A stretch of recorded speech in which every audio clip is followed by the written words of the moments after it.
Hi guys. Okay, I wanted to finish talking a little bit about the capable wife. What I started talking about the other day. You'll have to excuse my hair. It gets extremely puffy whenever I wash it. I just get it's uncontrollable on that first until it gets. I like my hair one day dirty. At one day dirty is like the best. This first day after washing is always, just uncontrollable. It's just uncontrollable, just like me. It's uncontrollable, just like me. Okay. Anyway, let's see. I'm trying to keep good lighting on here and not too much craziness on me. Okay. The capable wife. I'm gonna actually just read from my Bible. This is in Proverbs 31. And this kind of describes what they call the capable wife, right? The kind of woman or the kind of wife that I feel probably most men want, right? And it's talking about, it says, the words of King Lemuel, the weighty message his mother gave to instruct him on basically how to find a wife. Okay? So this is like me telling my son, as a mom, like what he should look for in a woman. Okay, this is exactly what this is. And so she says, what should I tell you, O my son? What, O son of my womb? And what, O son of my vows? Do not give your vigor to women, nor follow ways that destroy kings. It is not for kings, O Lemuel, it is not for kings to drink wine, nor for rulers to say, where is my drink? So that they do not drink and forget what is decreed, and pervert the rights of the lowly ones. Give alcohol to those who are perishing, and wine to those in bitter distress. Let them drink and forget their poverty. Let them remember their trouble no more. Speak up in behalf of the speechless. Defend the rights of all who are perishing. Speak up and judge righteously. Defend the rights of the lowly ones and the poor. Who can find a capable wife? Her value is far more than that of quarrels. Her husband trusts her from his heart. He lacks nothing of value. She rewards him with good, not bad, all the days of her life. She obtains wool and linen. She delights to work with her hands. She is like the ships of a merchant, bringing her food in from afar. She also rises while it is still night, providing food for her household and portions for her female servants. She sets her mind on a field and buys it. She plants a vineyard from her own labors. She prepares herself for hard work, and she strengthens her arms. She sees that her trading is profitable. Her lamp does not go out at night. Her hand seize the distaff, and her hand takes hold of the spindle. She extends her palm to the lowly one, and she opens her hand to the poor. She does not worry about her household because of the snow, for her whole household is clothed in warm, in the clothing of linen and warm garments. Sorry. Verse 22, she makes her own bed covers. Her clothing is of linen and purple wool. Her husband is well known in the city gates, where he sits among the elders of the land. She makes and sells linen garments and supplies belts to the merchants. She is clothed with strength and splendor. She looks to the future with confidence. She opens her mouth in wisdom. The law of kindness is on her tongue. She watches over the activity of her household, and the bread of laziness she does not eat. Her children rise up and declare her happy. Her husband rises up and praises her. There are many capable women, but you surpass them all. Charm may be false, beauty may be fleeting, but the woman who fears Jehovah will be praised. Give her the reward for what she does, and let her works praise her in the city gates. Okay, so that's Proverbs 31. That's the whole entire chapter. There's a few things that I want to hone in on for this video. Number one, and I remember one of the things that I absolutely always, one of the first things that I honed in when I was young was that, oh my gosh, a capable wife was basically a businesswoman. Like, she was good at buying and selling, and that she bought and sold land. Okay, and she made a business. Like, she made a business. Like, she was that, guys. I don't know what I did, but anyway, you could just tell that in the in the scriptures, it's talking about that she bought and sold land, that she was a business owner. She basically was like, you know, she was able to kind of catch what the needs were of the town or the city, wherever she was at. She was a merchant. She sold, it says she sold belts. She sold linen, you know, she bought and sold land. Like, let's put that into like modern terms, right? I know for me personally, when I think about things that I want to sell, right? Because I'm that way. I'm very much like into business, like buying and selling, especially flipping things, right? But I like to catch what is,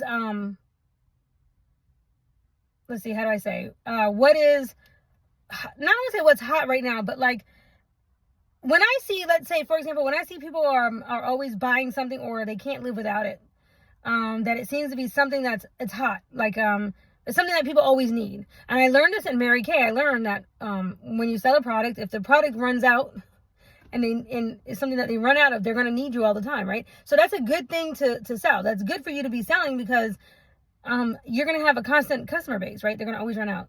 So for me, when I think about like something I can buy and sell, if I can buy it low, sell it for more, right? But it has to be something that people want, right? So she clearly was doing that. She clearly was like, hey, these merchants are coming in. They need belts for the pants or whatever she decided that was going on that these people needed or whatever. She was like, I'm going to make my stuff available, right? So she was in the city.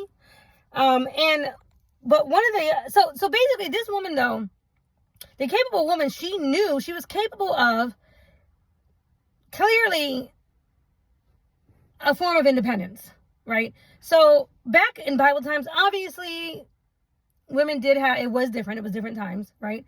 But she was capable of running the whole house if her husband decided not to come home, or if he couldn't come home, or God forbid something happened to him. She was capable of obviously running the whole house and securing money to come in. Securing money to come in and take care of everything. It also talks about when it says that her her family or everybody in her household doesn't lack for anything. She's making sure, she's looking around to see the needs of the entire family and making sure that everybody in the family is taken care of. That everybody has their jackets, everybody has the clothes that they need, they got the food that they need, that they're cared for. She at least has her finger, her pulse on what's going on in the family. She may not be able to physically do everything, but as it brings out, she had servants, right? So if she was on top of it, she would be able to at least tell the others, you know, hey, so-and-so, you know, they need new shoes. They're growing out of their shoes. Or they need new, you know, another jacket or whatever this summer. Or, you know, we're out of rice, we're out of flour, whatever. She was able to either order it or get it done or whatever. But clearly she still rolled her sleeves up and got in dirty with everybody else and was still working. She was still working. She was just monitoring and also delegating. Obviously, she was good at delegating, but making sure and monitoring all the needs of the household, right? This actually describes what I consider to be what a true helpmate is. When the Bible talks about God providing the female or the woman as a helpmate to his husband, right? And it doesn't mean she's a doormat. It doesn't mean that she doesn't have her own goals. It doesn't mean that she doesn't have her own desires or her own thoughts and this, that, and the other. No, but she is capable of multitasking what she either wants to do for herself or what she likes or the things that she is into or whatever, but also able to still monitor and keep an eye on her husband's needs and what as far as making sure he is supported in whatever it is he's doing for the household. And it could be various things. You know, if you have a husband who is, let's say, like in Bible times, maybe he was an elder in the congregation and he was busy with the ministering spiritually, and God called him to do that. So then for you to be able to be a helpmate to him and support him, it's like you need to maintain whatever it is he needs. You know, whatever he needs to be able to do that. I'm going to give you an example. My mother, was a good helpmate to my father. He was an elder in the congregation even while he was sick. When he was sick and as he got sick, it got harder and harder for him to do the normal things because he became terminally ill, but he deteriorated kind of slowly, and then he eventually, got into a wheelchair, and he wasn't able to do things like ironing his clothes and stuff, right? But he still served as an elder. He was definitely still a part of the congregation, and but for him to do that, he needed the help of my mother to be able to get himself ready to go and to either give talks, on stage, Bible sermons that you guys might say, but we call them talks or whatever, or to be able to give encouragement to those who needed the encouragement, or whatever the case. When he had his elder duties and things, my mother had to, make sure he was fed, make sure he had what he needed, his medication. Like, she was there for him so that he could actually be the support that God called him to be spiritually in the congregation. You understand? So that's being a helpmate. And when you are looking after the duties of the household, she's not doing this begrudgingly. Like, she's not over here like upset that she has to do this. She's not over here like, oh God, I gotta do this, I gotta do that, I gotta blah blah blah, I gotta maintain these kids or whatever. This is not a being begrudging. I'm not saying she doesn't need a day off or whatever, but this is obviously something that she enjoys doing. She enjoys building up her household. Okay, building up her household, making her household strong, making sure that everybody has what they need, and plus, so that she can foster an environment of growth, positive, happiness, right? Like happiness. Okay. There was a couple of scriptures that I wanted to actually, let's see. Okay, she sets her mind on a field and buys it. She plants the vineyard from her own labors. She prepares for herself hard work, and she strengthens her arms. She sees that her trading is profitable. Her lamp does not go out at night. So her lamp does not go out at night. Let me tell you what that's just stating. Basically, like, she might have to what we call burn the midnight oil, right? There might be nights or times where she's like up through the night and she's working, right? She's trying to complete a goal or finish something, right? Like, that's just in other words, she's not afraid to work as hard as necessary to do whatever it is that she's trying to accomplish, even if it means up at night. Okay. Let's see. I really appreciate this, that, the point that she works hard. She's obviously a merchant. She's making money. She's bringing in money. She's probably also making sure that whatever money her husband brings in, that she's using that money wisely and possibly even turning that into more money, like making sure it's getting invested in the right way with whatever her husband is doing, right? But even with all that, she extends her palm, giving to the lowly one. She opens her hand to the poor. So she is not selfish. She's not selfish. So she knows, and she's not greedy, basically. She's not over here like, no, this is for me. I'm going to, whatever I get or whatever money I make or whatever I grow or whatever, it's only for my family and that's it. Or even being selfish, and even thinking like, oh, if I give something to somebody else in need or whatever, then it's going to be less for me. That's selfish. That's not a person who thinks abundant. When you think abundantly, it's like, I don't mind even if I give out my last $20 to somebody. Why? Because I already know God has given me the capability and the ability to make it again, to make more than that. Like, she's not afraid to give out what she has or, whatever is necessary. Because she's not over here thinking like, oh, I might not get any more. I might not be able to make any more. I might not, whatever, okay? It talks about she doesn't worry about her household because of the snow, or for the whole household, is because the whole household is clothed in warm garments, right? So the reason why she's not worrying about her household is because she knows the work that she's already put in. She knows she's already prepared. She's planned and prepared. It's like planning and preparing meals. Like let's say if you decide if your husband only makes, let's say, $1,000 a week or $500 a week, whatever he makes, right? And you budget out $100 for food, whatever it is, right? You have to be smart with that money, right? And plan your meals. You are probably a good woman, a capable woman is going to be able to meal plan. She's going to be able to take whatever that amount is for food or whatever is budgeted, or make a budget. If there is no budget, she's going to make a budget and she's going to say, this is how much we have budgeted for the food. And then she's going to make meals based on that. She's going to literally be able to make meals that can spread. And, with that. Now, depending on how she was raised up and everything, I was not raised with a silver spoon in my mouth. We were not rich. We had our needs met, but we definitely went through hard times. After my dad became a firefighter and everything, then, the family definitely did better financially and whatnot. But because of going through hard times financially, with my, my family, my mother and everything, I know how to make what we call hard time food, right? Hard time meals. This is how you make something stretch, right? You can take a little package of whatever, hot dogs.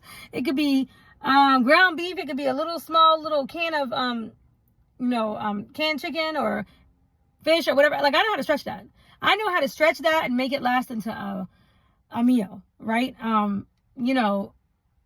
And make it so that everybody's belly is full, right? Also, it's good if you know how to can. Learning how to can is, these days, it's an art. Now, you can definitely find that out on YouTube. You can definitely go on YouTube.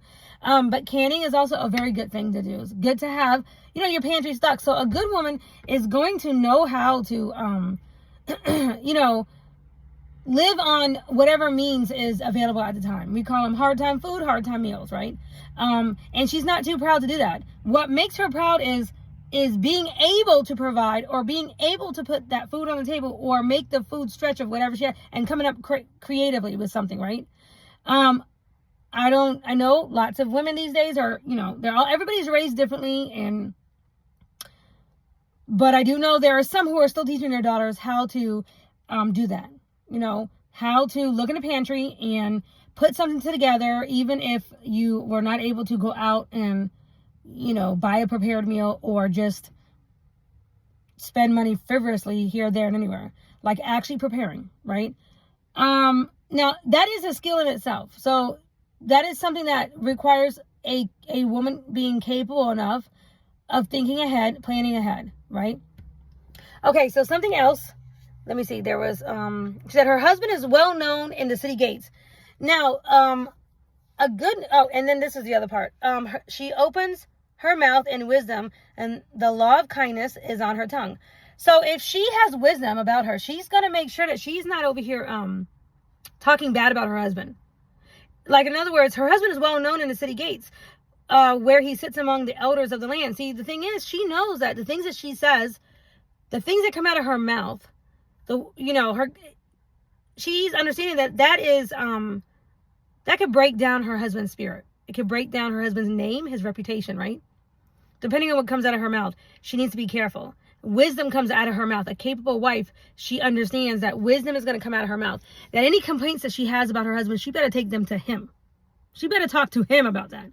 Okay? You don't take your complaints to your mom, to his mom, to your sister, to your brother, or to just anybody who you just want to go out there and gossip or whatever, right? That's not going to be acceptable. That's not going to work what is good for your household, because that's going to hurt him, especially if she hasn't gone to him about whatever the issue is, right? So her wisdom is going to tell her, I'm not going to talk bad about my husband. I'm not going to make him feel bad or embarrass him in front of others, or, just whatever, like, she's going to think about that. She's going to be careful that she's using her words and her mouth for wisdom, not for breaking down, not for hurting. Okay. Now let's see. So it says, 27, she watches over the activity of her household, and the bread of laziness she does not eat. Well, the Bible does say, if you're lazy, then you don't deserve to eat. So I don't do lazy in my household. My boys will tell you, they were, I'm very proud of my oldest. He was hustling, cutting grass and stuff like that from a young age. By middle school, he was doing that. But I always had a hustle. I always did things myself. I was babysitting. I remember I had up to 16 children at one point in my house. I was like 15. And I would go and pick up the kids from the school behind me, because they needed to be picked up or whatever. And then one by one, the parents would come slowly to come pick them up from me. I remember counting at one point, I had 16 children. My dad was like, oh my God. He would go in his room and just shut the door. But I had them all under control. They were not running around the house or nothing like that. At my peak babysitting, when I was like 15 and 16, and before I started working, I actually started working at 15 and a half. Yeah, I was like 15 and a half. My first job was Burger King. But I was babysitting all from before that because my dad taught me CPR because my dad was a firefighter, right? So people love that. I was the firstborn, so I was used to watching after my own brother and sister. So I had a lot of people who used me as a babysitter. But I remember at my peak, I was making around $500. I made around $500 a week sometimes. I was very proud of myself, because back then, and also I was young, so I was proud of myself, right? But watching over children, the household, keeping after what their needs were, things like that, that helped me to learn a lot, obviously, learn how to care for my own children. But what it also showed was that I'm not lazy. You can't be lazy. You can't just expect money to just fall into the, out of the sky, right? You cannot be lazy. You have to be willing to work hard for your household, for your family, right? A capable woman, a godly woman is going to be very careful about not speaking cursings over her family, right? Speaking negatively over her family. She's not going to break her family down from within. That's what they call breaking your family down from within, just speaking unkindly, screaming, yelling, barking out orders, things like that, and sometimes that comes from being unhealed, right? Sometimes that just comes from being an unhealed version of yourself. And you're not even realizing how you sound. Sometimes that can come from if you grew up around a lot of craziness in your family. If you grew up around a lot of craziness or a mother who was always yelling and screaming, then you're likely going to become that way yourself, right? And it's going to take effort on your part to decide not to do that, right? But if she's a wise, godly woman, she's going to know that God is not happy with her if she's doing that, if she's treating her family that way. And she's going to care about that. That's going to matter to her, right? And the way she speaks to her family and to her husband is going to be with wisdom. And it's going to be with respect. She's going to show respect. Okay, now the Bible does talk a lot about that. About how a wife should show respect to her husband. And that is for another whole video, because I'm not going to get into that right now, because that's another whole topic that I plan on talking about in another video. Okay, so let's see. Let's see. I love verse 30. It says, charm may be false. Charm. So a girl can have a lot of charm. She may be charming. She may be charismatic. She may know how to charm. She might could charm the crowd. She can be very charming, right? But what does it say? Charm may be false. It might be false because people know how to put on airs. A woman, anybody knows how to put on airs. That may not be sincere. But it says her beauty may be fleeting. Well, we know what that means. Beauty fades. Beauty does not stay the same. The way you look now, it's not going to how you look 20 years from now, right? We all know that. Beauty literally is only skin deep, because beauty cannot run a household. You can't run a whole household on being beautiful. You can't run your household just because you look pretty and wake up and just expect everything to fall into place. No. And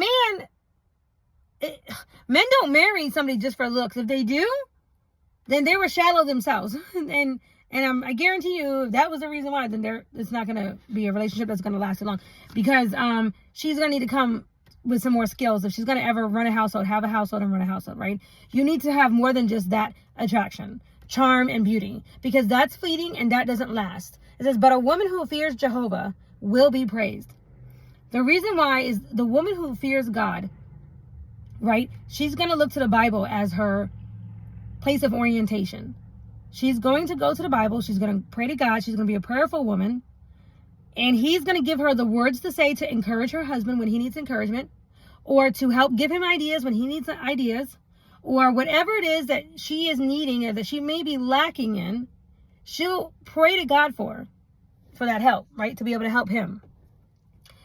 And that's if she fears God. And that's if she actually looks to God, and if she's actually concerned with her behavior, right?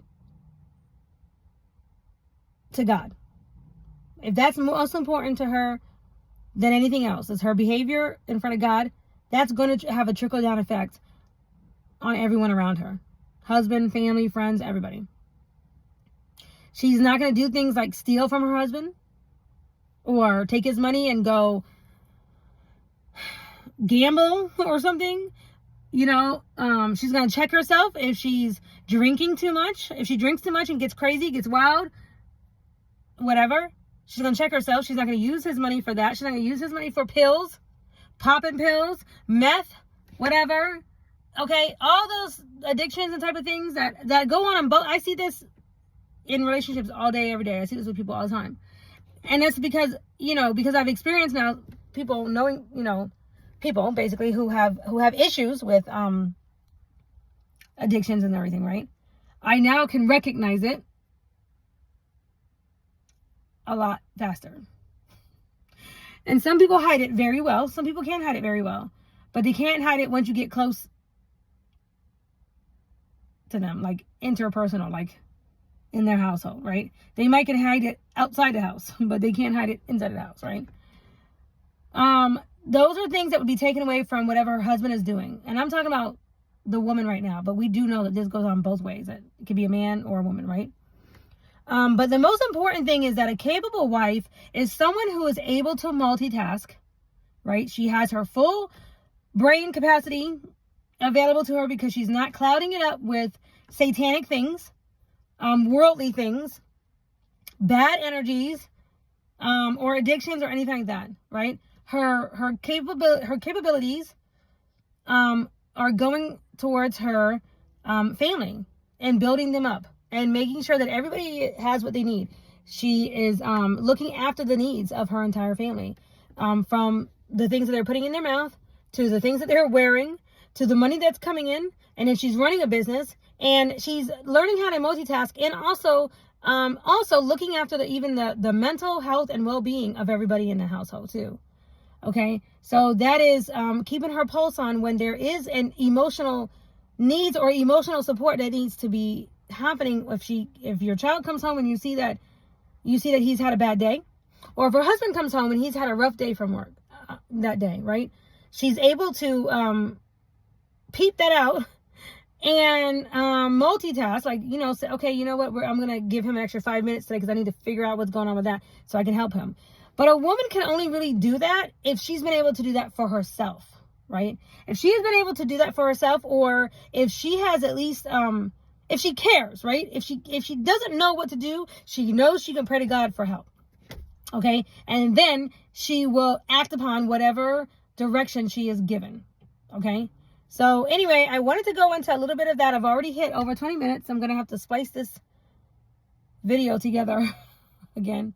Or maybe I'm just going to have to do a part 1 and part 2 because it's hard doing that. So I'll just have to upload them. So I'm sorry I had to break up these two. But anyway, bye.